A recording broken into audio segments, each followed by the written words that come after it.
Mwongeye kwirirwa abakunzi ba radio televiziyo n'uriya mashariki tubazaniye amakuru yo muri iki gitondo cyo ku itariki 25 z'ukwezi kwa gatanu umwaka wa 2025.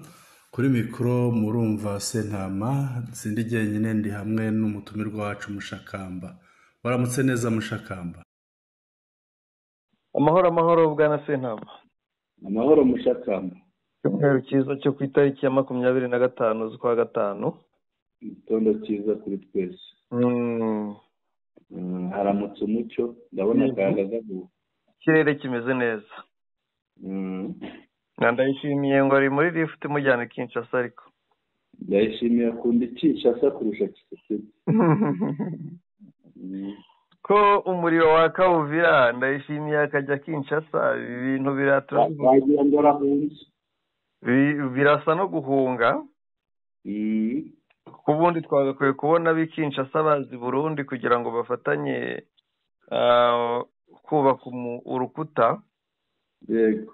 Ariko we ari kuva hari intambara akahungira hitari. Njambo na ibihugu by'amahanga akunda kujyamo ahambere ni Kinshasa. Ese ubundi koko hari urundi rugendo ajya akora? No muri Amerika yagiye mu masengesho. Uyu mugabo neva rwose niyoroshye ariko harani kwa pare. Kwa pare? Buriya Kisekedi ni pare wa neva? Nagize ngo neva niwe pare wa Kisekedi. Aya ntango byavamo. Uriya pare ni uwo umwana. Kuko akennye ntabwo byakunda. Bibera ufite ibitungo cyane. Murayo rero ajyayo cyane. Tubonye itangazo ritunguranye ko yagiye n'iki ko atagira indege. Niyo mpamvu nkubwiye ngo ari muri lift cyangwa se mu bukode. Yego. Niyo mpamvu ze nti ari muri lift mujyana Kinshasa. Yego.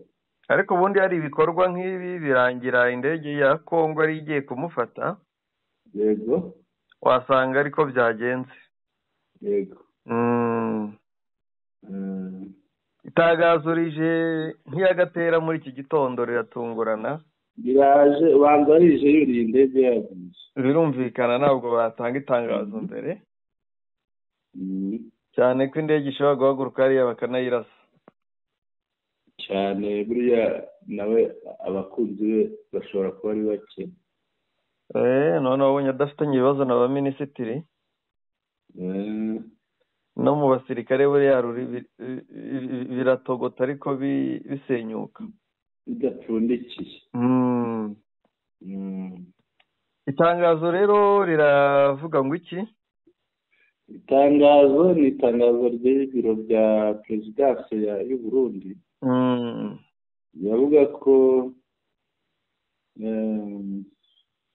Perezida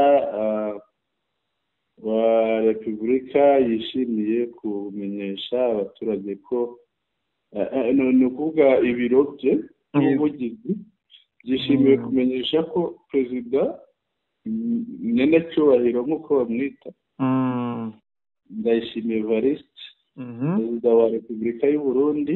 Yego. Mushakamba umugabo afite ibyubahiro byinshi ngo ni na Perezida. Uri mu mirimo ngo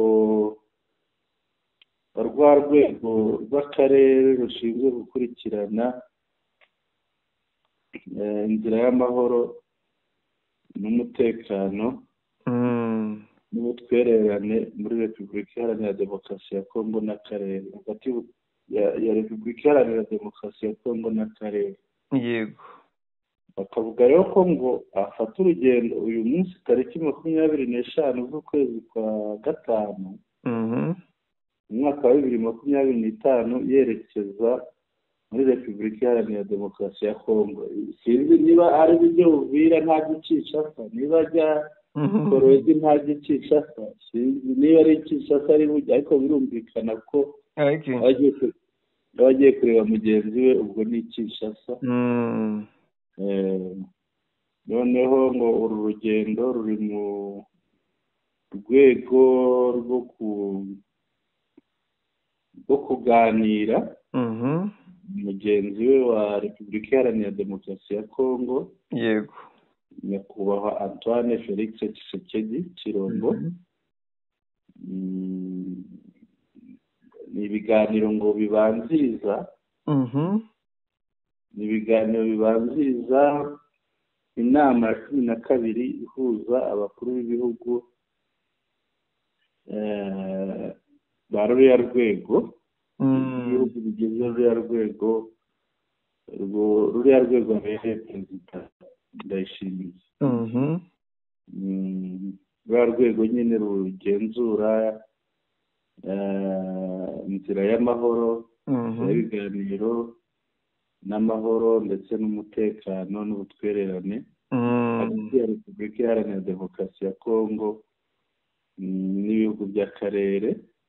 Iyi nama ngo izaba kuri 28 z'ukwezi kwa gatanu uyu mwaka, bikazabera i Kampala. Mushakamba, urumva ko uyu mugabo afite urugendo agiye Kinshasa uyu munsi?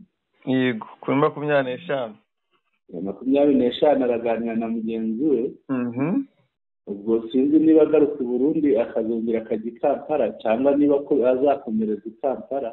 Yego, ariko urumva ko n'i Kampala azajyayo cyane niba ariyo perezida, ubwo niwe uzayobora n'iyi nama.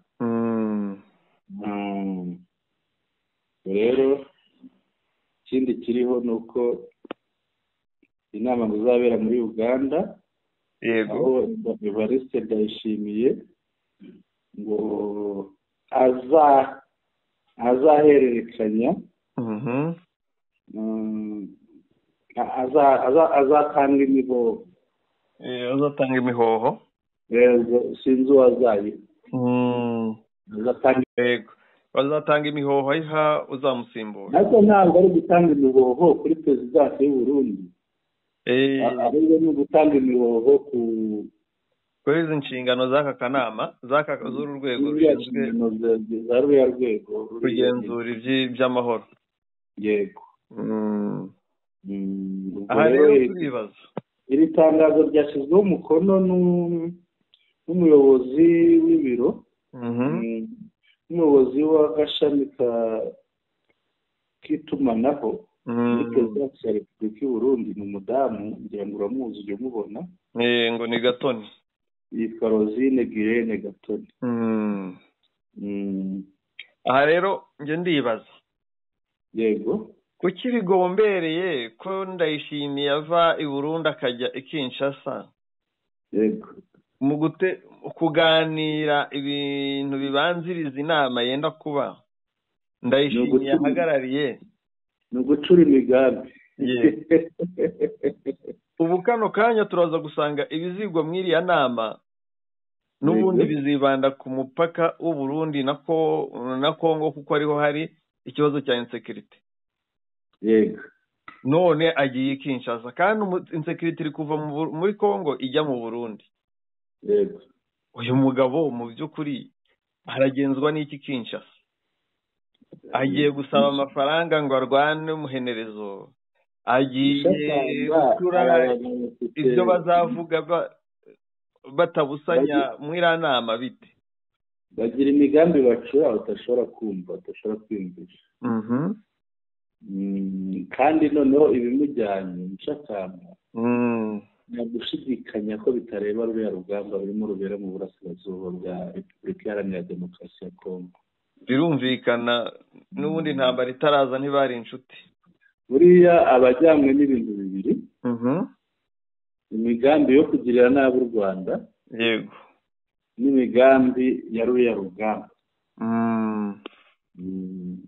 ahubwo twitega imvugo zabo nyuma yo kuguhura kuva bavuze bakishyira hanze, basigaye bavugira mu bunyegero, wa mugani w'Abarundi, barinyegeza, barihisha, bakavuga bihishe ntibagaragare. ntabwo bagikunda ko itangazamakuru bibavuga ibyo bavuze. ese ubu ikigaragara ni uko ibyo bakora byose bijyanye na ruriya rugamba. ese uwo amagambo urumva nk'umuntu uyobora azabanza agaragarize kariya kanama ibijyanye n'inshingano zabo bihagaze bite, bimeze bite. Noneho icyo bagiyeho ni ugucura umugambi w'ibyo agomba kuvuga, babyumvikaneho, noneho azavuga ibyo bumvikanyeho. ubu ntihabamo no kujya gusaba icumbi umunsi Uvira yafashwe? cya mbere nta Uvira ntifatwa, Uvira ntifatwa.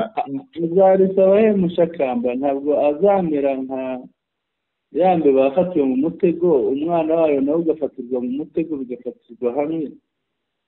azajya kubisaba Kinshasa kuko niho kure.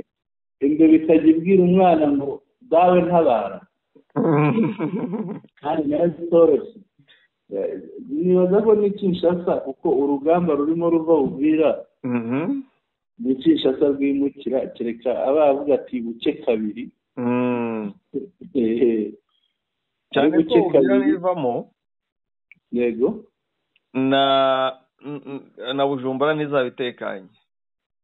ntabwo izaba itekanye, ariko na Kinshasa ntabwo izaba itekanye. yego, kuko Mushakamba, reka nkubute ikintu kimwe.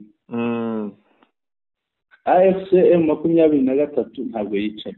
yego, buriya na Kabila bajombye ibikwasi nawe ntabwo yicaye, ntashobora gukora ikindi kintu. yego, Katanga iraba irarekereje.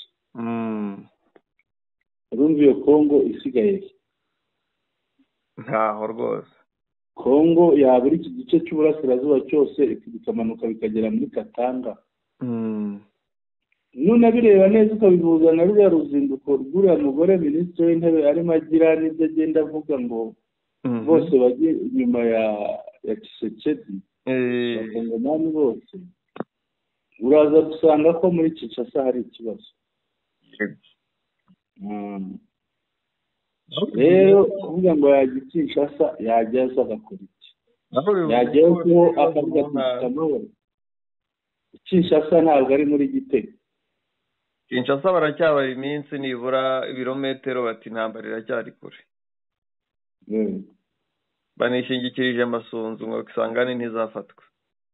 Masunzu ko ntacyo arakora, ko nawe yari akubitiwe hariya yari karimo.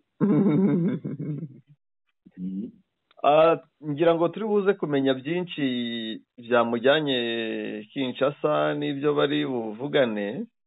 yego, ariko bwana Sentama nabonye Muyaya yego ari kwikundishwa ku bashinzwe uburenganzira bwa muntu. yego, kandi ngo barashaka kwibanda ku bice intare zigenzura, barashaka gusohora raporo mu kwezi kwa 9. urabona bashaka iki muri ibi bice 23 igenzura? buriya ubucuti bundi ni impuhwe nk'izabihehe. agira ngo abikururira biyegereze, noneho raporo bazakora barebe ukuntu babigenza izabibogamye, bazayikora ibogamye. siniyumvisha ukuntu Muyaya aboneka muri gahunda za urumva uyu munsi turi mu kwezi kwa 5 kurimo kurangira. raporo isigaje amezi agera muri 3. yego, kuvuga mu kwa 9 izasohoka. ngo iracyafite kwa 6, kwa 7 no kwa 8. yego, kwa 9 igasohoka. rero iyo isohotse urumva ni uburenganzira bwa muntu. kandi uzi ko Kongo ari igihugu kibuhonyora cyane. Mushakamba ngira ngo ntujye na kure urebe ibyo twaraye tuvuze byabaye muri Uvira. yego, byakozwe na Wazalendo, leta iha amafaranga, bigakorwa n'ingabo z'u Burundi, leta iha amafaranga, bigakorwa na FARDC. ibyo bakoreye Sange, yego, cyangwa urabyibuka. kiriya ni ikimenyetso kidasaba ikindi, kigaragaza ko muri Kongo batubahiriza uburenganzira bwa muntu. birumvikana. yego. Reka tujye ku nkuru twumve ikiyiri inyuma n'ibyo Muyaya yishakamo.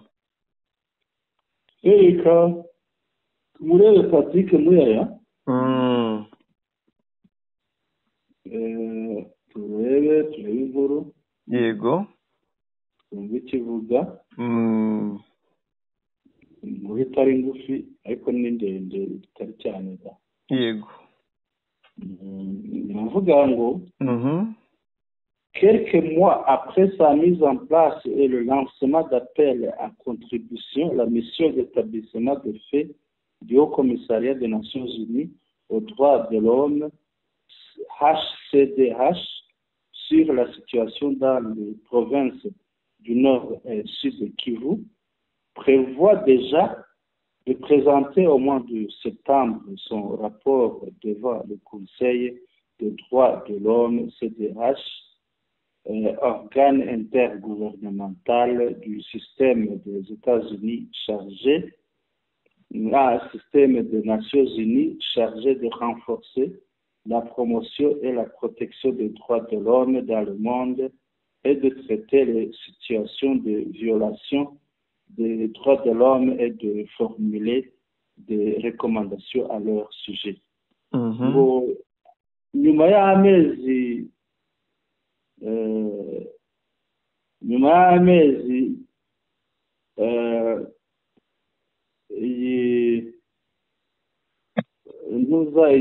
urwego rushyizweho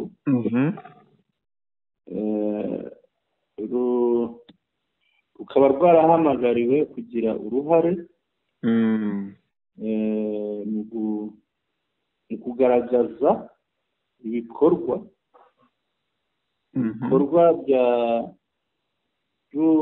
by'ishami ry'umuryango w'abibumbye ryita ku burenganzira bwa muntu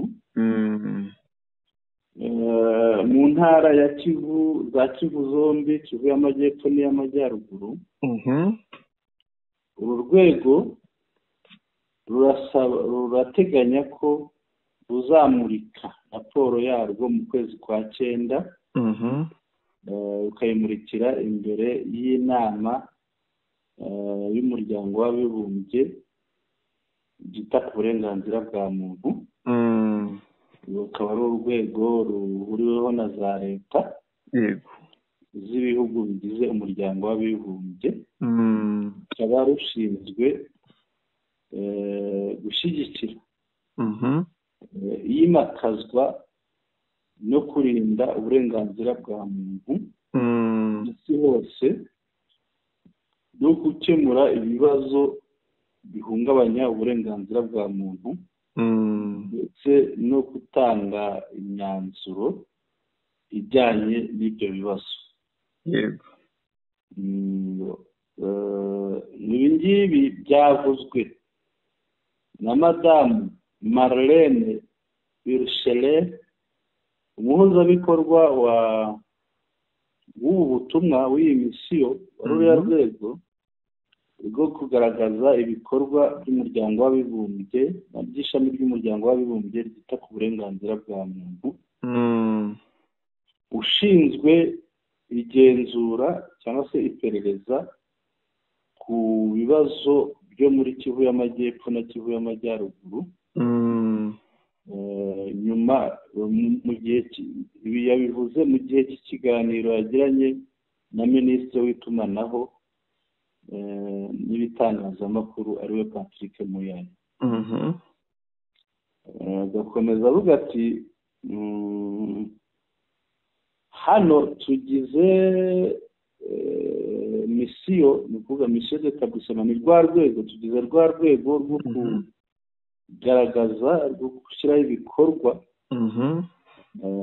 muri Kivu, kandi muri Kivu ibikorwa by'ishami ry'umuryango w'abibumbye ryita ku burenganzira bwa muntu, kandi turimo kuganira kuri icyo kibazo, ikibazo cyo mu burasirazuba bwa Repubulika Iharanira Demokarasi ya Kongo. Icyo tuzitaho cyane amezi ya nyuma birumvikana kuko harimo muri aya mezi hakubiyemo ibintu by'ingenzi byo kwitabwaho.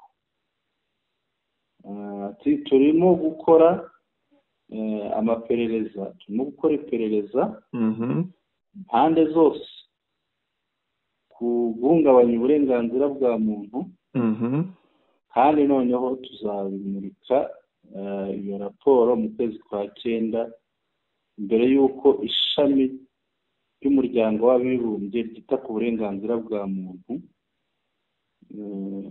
imbere yayo tuzamurika raporo, tuzayimurikira iri shami, tuzarimurikira raporo. Noneho niko uyu mudamu yavuze, uriya mudamu Marlene Bishere umuhuzabikorwa wa ruriya rwego. Bagakomeza bati ukurikije ibyo yavuze iperereza riracyakorwa. Noneho kubw'impamvu z'umutekano uru rwego ruyobowe n'umugore nyine abereye umuyobozi, ni umuyobozi ari n'umuyobozi, rwaganiriye cyane n'inzego zindi za sosiyete sivile, ruganira na MONUSCO, ruganira n'izindi nzego. Ariko aha ngaha ntabwo n'abaganiriye na AFCM 23, kandi burya icyiza burya utaganiriye n'umuntu uyobora ahantu hari ikintu cy'ingenzi uhomba cyane, ko n'ibyo bari kureba niba ari n'akanama kashyiriweho Kivu ibice 23 yafashe, kandi iyo bakora baba bacungiye umutekano na rwa rwego banga kubaza. Ahubwo se bazajya kubakorera gute badasabye uburenganzira? Kandi hano bivugwa ko bagikora iperereza, wabona bakora iperereza ryo kuri telekomande. Urabyumva ute? Biragoye gukora iperereza ry'ahantu bashobora kubikora kuri telekomande mu Shakamba batahageze. Sibyo bwa mbere. Yego, sibyo bwa mbere, kandi hagaragaza ko yaganiriye n'ubuyobozi bwa M23 cyangwa se bateganya kuganira nabo. Dukomeze turebe. Cyo mbona ni bwaba ari uburyo bushya bwo gushaka guharabikamo 23. Hano urabona ko arimo arirega. Aravuga ati pour le moment pas encore, notre mission d'établissement des faits n'a pas encore pu aller à l'est dans le souci de protection des gens qui sont là. Kuri ubu kugeza ubu urwego rwacu rurashobora kujya mu burasirazuba kuko rurazi inshinga n'umutekano w'abantu ariyo. Mbese niyo batarahagera ayo makuru azaba yizewe bingana iki? Ubwo se barajwe inshinga gute n'abantu bariyo batariyo ngo barebe uko bameze? Akavuga ati twaganiriye na sosiyete sivile, twaganiriye n'abandi, twagagize ibiganiro byinshi n'abantu bo muri UN, ni kuvuga ni za MONUSCO n'abandi bo muri MONUSCO. Twaganiriye n'abandi bafatanyabikorwa bo mu miryango itandukanye. Nibyo yongeyeho imbere y'itangazamakuru. Bwana Sentama, hari ikintu hano mbona. Yego. MONUSCO iva mu bice 23 igenzura. Yego. Ejo muri twabonye abayobozi ba MONUSCO baje gusura 23. Yego. Kandi bakuru. Yego. Bahura na Colonel Nanga. Yego. Twabonye ejo bundi nanone Médecins Sans Frontières nayo ubwayo yagiye ikorera, yagaragaje ibikorwa iri gukorera ku bitaro bya Shasha na za Kiroce. Shasha na Kiroce mu bice bigenzurwa na 23. aba barabuzwa n'iki kujyayo? hariya ni hafi ya Minova Mushakamba. Yego. Aba barabuzwa n'iki kujyayo? Wavuye mu Isake ukareka umuhanda ujya ku Mushaki ukawureka. Yego. ugakomeza ujya Kivu y'Amajyepfo uba werekeza Minova, hariya ni hafi ya Minova. za Bweramana. Yego. Bishoboka bite kuntu umuntu ashobora gukorera i Kinshasa ibintu bireba Kivu y'Amajyepfo na Kivu ya Ruguru? Ntagere Kivu y'Amajyepfo, ntagere Kivu y'Amajyaruguru. Yagakwiye kuba hari ibyo azavuga, akazavuga ngo twe twiboneye ibi n'ibi. Ndi umuhamya wabihagazeho. Noneho bakavuga bati, bakavuga batabogama. Yego. Bakavuga ibyo leta yakoze n'ibyo 23 yakoze. Yego. Buri ruhande rukavuga n'impamvu rwaguye muri ibyo bikorwa, bakumva niba bari babigambiriye cyangwa ari iby'ababiririye. Yego. Ndetse bakajyana raporo, buri ruhande rwatanzeho commentaire. Mutari bugereho ingingimira runaka. Yego. Ariko ahangaha nibasohora raporo nyine bafashijwemo na Muyaya, izaza ari raporo kirimbuzi kuri 23. Kandi ibyo bya Muyaya byo byumvikana mu byo avuga. Yego.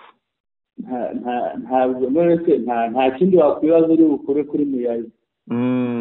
Muyaya ukuri ko kuba kuzwi, niyo utanajyayo umuntu aba akuzi, waramukurikiye waragiye wumva ibyo avuga. Uruhande rwe rurigaragaza. Yego. Ibi rero ugenda bibona nk'ubugambanyi buri gutegurwa, ubugambanyi bushya buri gutegurwa ku ntare za Sarambwe. Cyane rwose, reka Mushakamba burya kugira ngo amakuru ashobora kuva kuri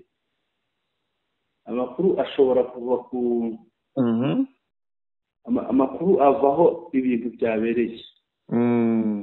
Bimwe mu Kinyarwanda bavuga ngo inkuru mbariranira tuba. Yego. Ndabyibuka twari dufite umwarimu w'ikintu isomo ryitwa communication. Adushyira ku murongo twegeranye, twari abantu bagera nko mu 10. Yego. Aho ati mufate umwe wo ku ruhande yongorera umwegereye, amwongorera ijambo rimwe ashaka. Kandi amwongorera inshuro imwe gusa. Rya jambo undi yongorewe naryo yongorera undi muri hererekanye mugere ku wundi uri ku ruhande. Mushakamba ndabyibuka umunyeshuri wongoreye undi muri ruhande, yaramubwiye ngo igipfu. Undi nawe ahita yongorera ibyo yumvise, abyongorera umukurikiye gutyo gutyo. Ariko byagiye kugera ku wa nyuma, ijambo igipfu ryahindutse igishwi. Rero kuba wicaye Kinshasa ngo sosiyete sivile izambwira n'undi ambwire n'undi ambwire n'undi ambwire. Yego. Nanjye mbwira abandi, inkuru igeraho yagombaga kugera yahindutse, yacuye, niba nabivuga gutyo. Iyi raporo rero icyizere cyayo abantu bayigirira ubwanjye je ndabona kiri hasi cyane. Nubwo ntarayibona ngo nisome. Yego. Icyizere cyayo kuko ntabwo yegeranye n'aho ibintu byabereye. Wakwicara ahantu mukorere raporo kuri telekomande. Kiri kuvuga uti mfite abantu wenda bari bahagaze b'abatangabuhamya, abo mu Cyongereza bita witnesses. Ni ukuvuga ni ba bantu bumvise cyangwa babonye bya nkuru barimo batanga. Yego. Reka dukomeze. Inkuru irakomeza ivuga iti pour sa part rapporte la cellule de communication du ministère de la communication et des médias, Patrick Muyaya, porte-parole du gouvernement de la République démocratique du Congo, a souligné la nécessité de garantir à tous les Congolais victimes de différentes violations une véritable justice et affirme à ses hôtes l'attachement du gouvernement à cet idéal. urumva muyaya nawe ntabwo ashobora kwiyemeza ibi ngibi avuga aha ngaha atazi izavamo mushakamba kuko arebye nabi ari ibintu byo kureba nabi ibyavamo bishobora kuvamo bimureba nawe kandi bimubaza bimusaba ibisobanuro cyangwa se bimugeza imbere y'amategeko yego ariko noneho kugira ngo avuge gutya ngo leta ya Kinshasa yifatanyije n'aba bagize aka kanama kandi noneho kuba avuga ko yizeza abakongomani bose bagizweho ingaruka n'ihonyorwa ry'uburenganzira bwa muntu abizeza yego hano hari icyo abizeza arabizeza ubutabera nyabwo ubutabera nyakuri yego noneho ngo akizeza bariya bari muri ririya perereza akabizeza ko leta ya Kongo yifatanyije nabo mushakamba ugira ngo aka kanama karamutse kari bugaragaze ibibi cyangwa se ibyaha leta ya Kongo ikorera abakongomani yego leta ya Kongo yavuze iti twifatanyije namwe ntibishoboka twifatanyijwe namwe mu kudushinga ntabwo byashoboka bwana Sentama ikiriho ikiva muri ibi kiragaragara yego ariko mu gihe nanone turi muri ibyo yego ndabona itangazo riturutse kuri M23 yego dushobora kurigarukaho naryo turiteganyiriza iminota yego kugira ngo turebe icyo M23 ivuga yego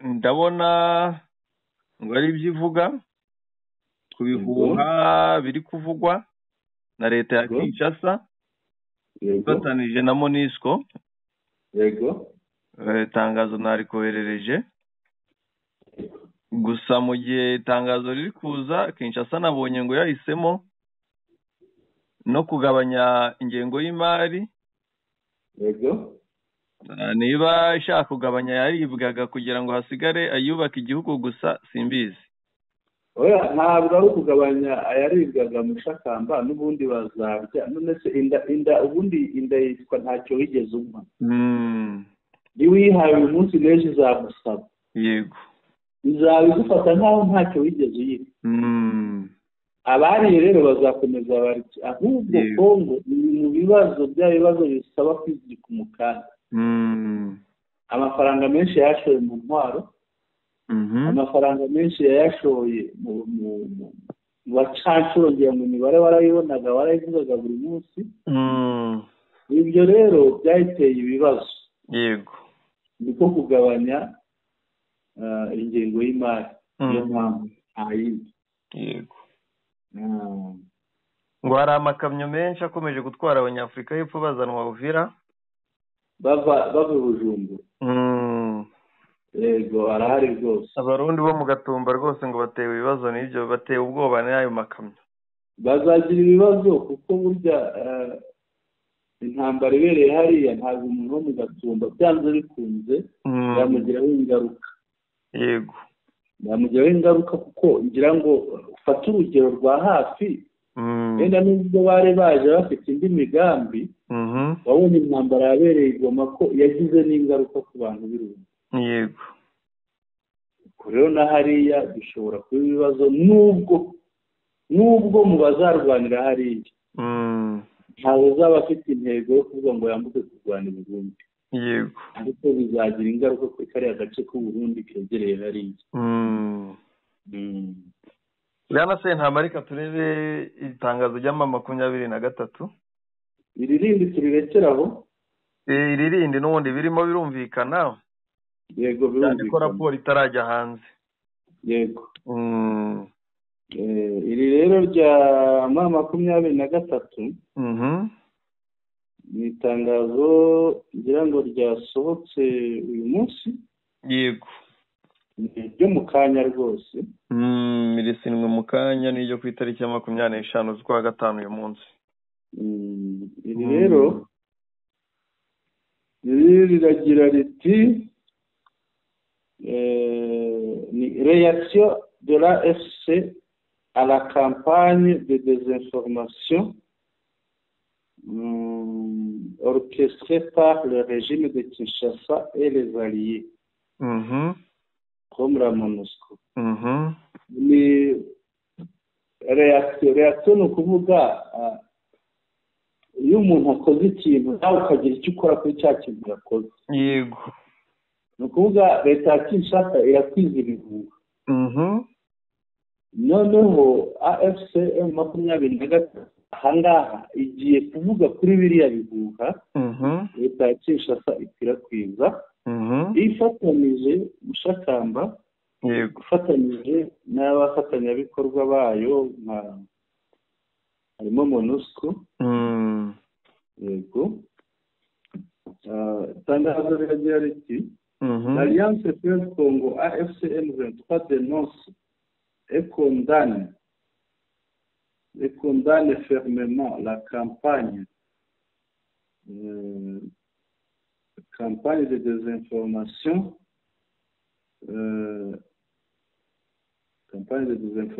orchestrée par kandi somere mu mashini yafonera abantu yarije bitagaragara neza bigaragara neza byose umva ntinda gusoma. Yego. Ariko mu mashini biraza bigaragara neza. L'Alliance Fleuve Congo dénonce et condamne fermement la campagne de désinformation orchestrée par le régime de Kinshasa et ses alliés, notamment Théoina Williams, conseiller principal de la MONUSCO, en charge de la protection des civils. Ati Alliance Fleuve Congo AFC M23 iramagana. Yego. Iramagana byimazeyo ubukangurambaga bwo gutangaza ibihuha burimo gukorwa na leta ya Kinshasa n'abafatanyabikorwa bayo. Hagashyiramo umudamu, niba ari umudamu cyangwa ni umugabo witwa Théoina Williams, akaba ari umujyanama mukuru wa MONUSCO ushinzwe uburenganzira bw'abasivili, kurinda abasivili. Cette manœuvre vise à compromettre le dialogue de Doha et à masquer les opérations offensives menées par le régime sur divers fronts, y compris derrière nos lignes, comme en témoignent les attaques du 11 au 12 avril 2025 contre Goma. Ati ibi bikorwa bigambiriye kuburizamo ibiganiro bya Doha. Yego. Ndetse no guhishira operasiyo zikorwa na leta ya Kinshasa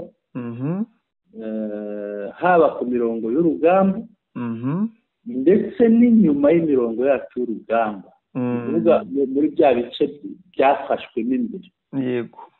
Aha batanga urugero ku itariki ya 11 na 12 bya bitero kwa kane 2025 bimwe byabaga igomba. Ni ukuvuga baravuga ibibera ibyo bakora baba ko bashaka gukorosa no gutwikira ibikorwa byabo bakora bagaba ibitero ku mirongo y'urugamba ndetse n'inyuma y'imirongo y'urugamba. Inyuma y'imirongo y'urugamba wumve hahandi AFC M23 barafashe kera inayobora, hari abinjiramo bagacengera bakoramo ibikorwa akuriya bigeze kugaba igitero Igoma utanya n'ahantu baturuka. Tangazo rigakomeza riti dans son briefing du 22 mai 2025, Williams tente de persuader la communauté internationale que la situation actuelle à Goma serait pire avant sa libération. Cette contre-vérité émanant d'un acteur partial ne saurait tromper l'opinion éclairée. Les faits, pourtant incontestables, établissent clairement que. Tugiye kubona noneho hano tubanza dusobanure iki gika noneho hari ingingo noneho ziza kugisobanura kurushaho arizo tuza kwinjiramo. Aha ngaha aravuga ati ku itariki 22 z'ukwezi kwa gatanu 2025 Williams yavuze amagambo agerageza kwemeza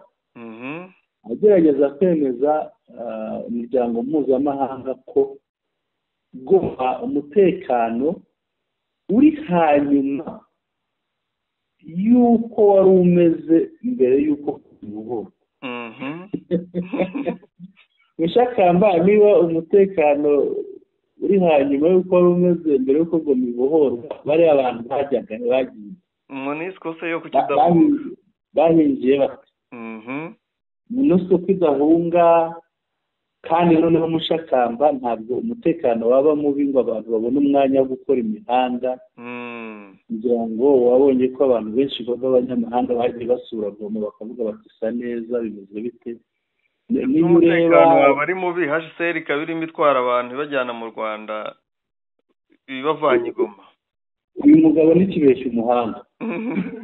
Ahubwo se koko iyi tariki ari nayo tariki umunyamabanga wungirije intumwa yungirije y'umunyamabanga wa Loni muri Kongo yari iri Goma, yari ahari hari insecurity yanyuze he ya insecurity y'ikibeshya. twikomereze.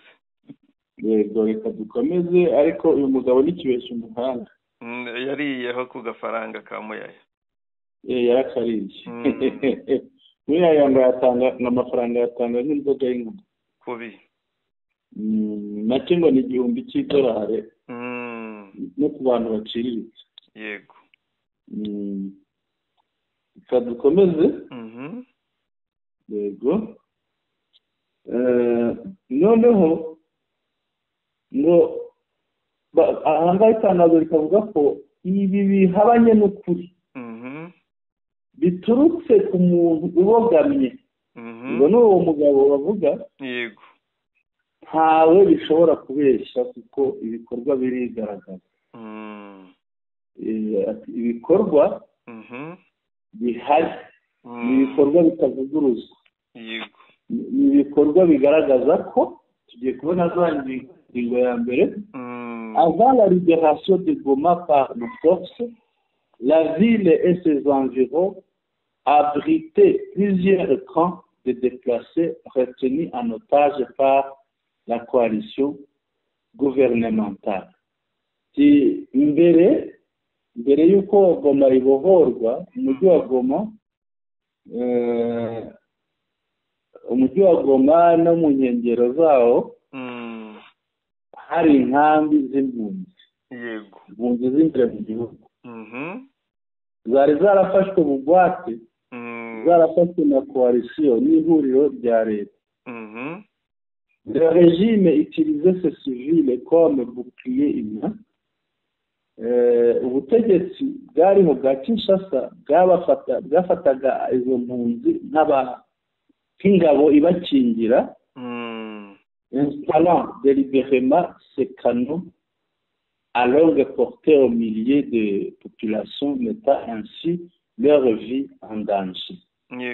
Kuko bafataga za mbunda zabo ziremereye bakazitereka muri abo bantu bahunze, hagati mu nkambi, noneho ibyo bigashyira ubuzima bw'abo basivile mu kaga.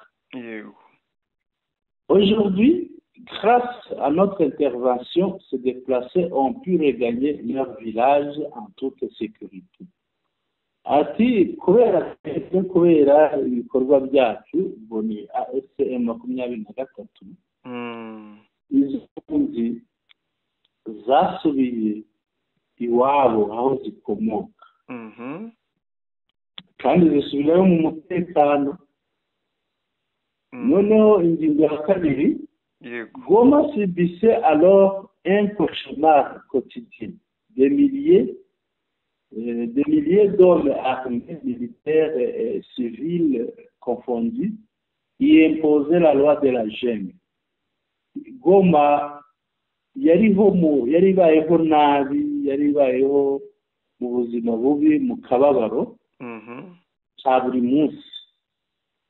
Abantu ibihumbi, abasirikare n'abasivile bitwaje intwaro bose bavangavanze, bari barahinduye akajagari.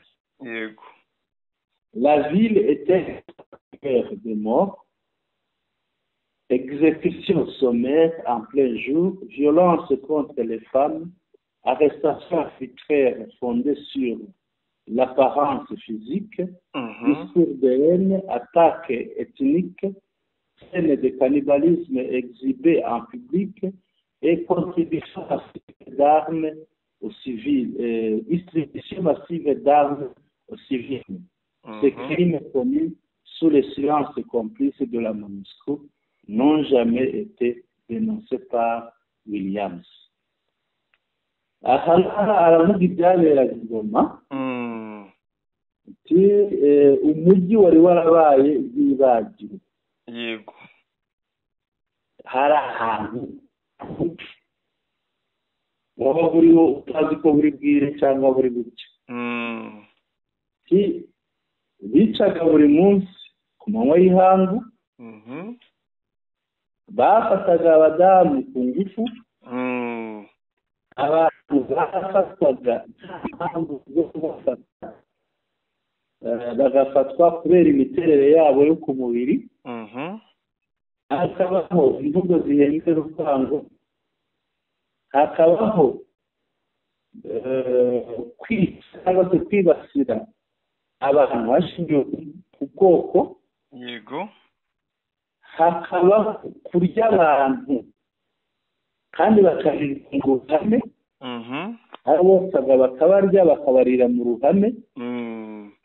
Hakabaho no gutanga intwaro ku basivili. Ibi byaha byakozwe MONUSCO irebera iraceceka. Nta n'ubwo uyu nguyu Williams uyu wavuze biriya yigeze avuga ibi byaha, yamagana ibi byaha. Notre mouvement a mis fin à ces atrocités, rétabli l'ordre et permis à Goma de renaître. Umutwe wacu AFCM 23 yahagaritse ibyo bikorwa bibisha, igarura umutuzo, amategeko n'imibanire muri Goma, bituma Goma yongera kuvuka bundi bushya. Yego. La vie a repris son cours normal, ubuzima bwaragarutse, yongeye buba bwiza, dans la paix retrouvée. Amahoro amaze kuboneka, ubuzima bwarongeye buragaruka buba bwiza. Nous menons actuellement une opération de sécurisation pour confisquer les armes distribuées aux civils par le régime ou abandonnées dans la ville, source de banditisme résiduel. Ati uyu munsi turimo turakora za operasiyo zo kugarura umutekano. Yego. Twambura imbunda abasivile bahawe, bahawe n'ubutegetsi bwa Kinshasa, n'izindi bagiye basiga mu mujyi. Ibi bikaba ari byo byateraga ibibazo mu mujyi wa Goma. Yego. Ubwo rero reka tujye kuri page ya kabiri. Concernant les allégations infondées de l'ambassadeur Zeno mu Congo, représentant de la République démocratique du Congo aux Nations Unies, qui affirme dans une lettre au Conseil de sécurité 23 mai 2025 que notre organisation aurait pris Kishishe, Bambo et Ruwinja à des dates précises en 2025. Nous opposons le communiqué des FRDC. Nous opposons le communiqué des FRDC du 12 avril 2025, signé par leur porte-parole, le général Sylvain Ekenge. Ce document précise les zones effectivement contrôlées par les forces, lesquelles n'incluent pas les localités citées par l'ambassadeur. Rappelons par ailleurs que Bambo et Kishishe sont sous notre contrôle depuis novembre 2022. Aha ngaha ngo ibyavuzwe na ambasaderi Zenon mu Congo bidafite ishingiro. Uyu akaba ahagarariye Repubulika Iharanira Demokarasi ya Congo mu muryango w'abibumbye, akaba yaravuze mu rwandiko rwe yashyikirije akanama k'umutekano k'umuryango w'abibumbye ku itariki 23 z'ukwezi kwa gatanu 2025. Akaba yaravugaga ko AFCM 23 yaba yarafashe Kishishe. Mushakambare igihe bivugiye ko M23 yafashe Kishishe na Bambo na Ruwinja mu matariki ya 2025. Ahangaha twometseho itangazo. Ubu kuri bitangazo bometseho itangazo rya FRDC ryo ku itariki 12 z'ukwezi kwa kane 2025 ryasinywe n'umuvugizi wa FRDC General Sylvain Ekenge Bomusa. Iri tangazo yasinye ryemeza neza ibice byuzuye biyoborwa n'ingabo zabo, biyoborwa na FRDC. Ibyo muri ibyo bice ntabwo yigeze avuga ziriya lokalite za Bambo na Kishishe na Ruwinja. Rappelons par ailleurs que Bambo et Kishishe sont sous notre contrôle depuis novembre 2023. Ahangaha itangazo riravuga ko AFCM 23 yatangiye kugenzura cyangwa yigaruriye yabohoye Kishishe na Bambo mu kwezi kwa 11 kwa 2022. Yego. Iki rero kikaba ari ikinyoma cya Zenon mu Congo uhagarariye Repubulika Iharanira Demokarasi ya Congo mu muryango w'abibumbye. Bibena bya binyoma byaba abandi bavuga ngo mama 23 ngo yisubije Bambo na Kishishe kandi yarayifashe muri 2022. Mushakamba rero reka wenda tubivuga abantu babyumva bakagira ngo ni ibyo tubeshya. Bambo na Kishishe, iyo ufashe Bambo irimo hagati, Kishishe irimo hagati. Ni kuvuga wenda uturutse Goma umanuka ufatire Kicanga. Mufatira za Kicanga M23 irahari. Yego. Umanuke Mweso, ufate za ibice bya Mpati, Mpande, ufate za Busumba, ugende za Kivuye, wongere ugende wambuka ufate Karembe. Yego. Uzamuke Iguru. Ugaruke za Kikuku. Ufate ya bice bya za Kibirizi na hehe. Ujye Ruwindi ufate ya bice bya za Tongo. Ugaruke hano hino y'ibirunga ariko werekeza Rucuru za Karengera. Aho hose M23 irahari. Noneho Bambo bavuga irimo hagati.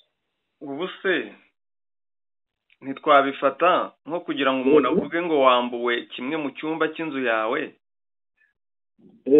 kandi inzu yose uyifite atari saro.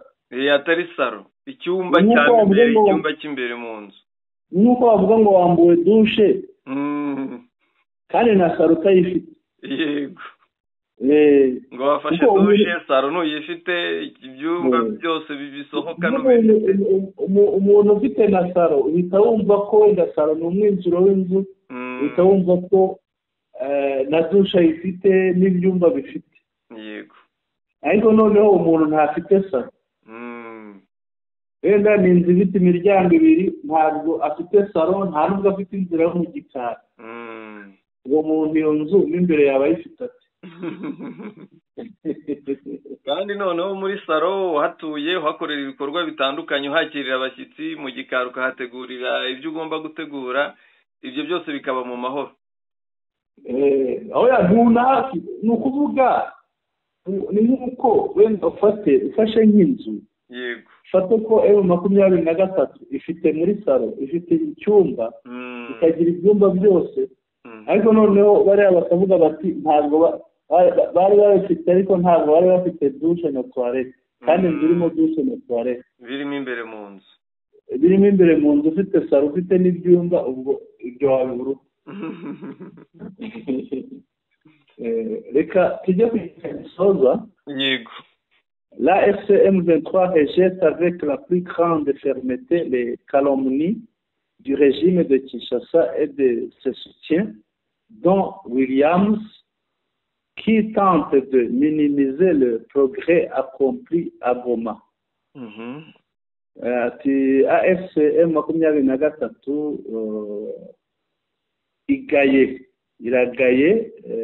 igaye byimazeyo, aha ni nk'amazimwe nk'ubugambanyi. Yego ubugambanyi bwa leta ya Kinshasa n'abo bafatanije barimo Williams, ni wa mugabo, bagerageza gupfobya cyangwa se guhakana iterambere Goma imaze kugeraho. Contrairement à l'anarchie qui régnait sous leur autorité, nous avons restauré la sécurité, permis le retour de déplacés et éradiqué les exactions.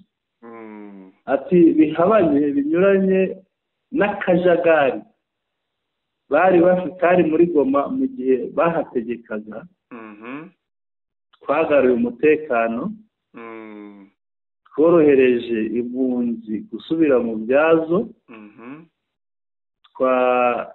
ibikorwa bibi, ibikorwa by'ubusahuzi n'ubwambuzi n'ubwicanyi twarabihagaritse. Les accusations de Mukongo Zeno, démenties par les propres documents des FARDC, confirment la duplicité du régime. Ni ukuvuga ngo ibirego by'uriya uhagarariye Kongo, yitwa Mukongo Zeno, uhagarariye Kongo mu muryango w'abibumbye, bivuguruzwa byonyine n'impapuro za FARDC. Ibi byemeza amaharakubiri ari muri leta ya Kinshasa.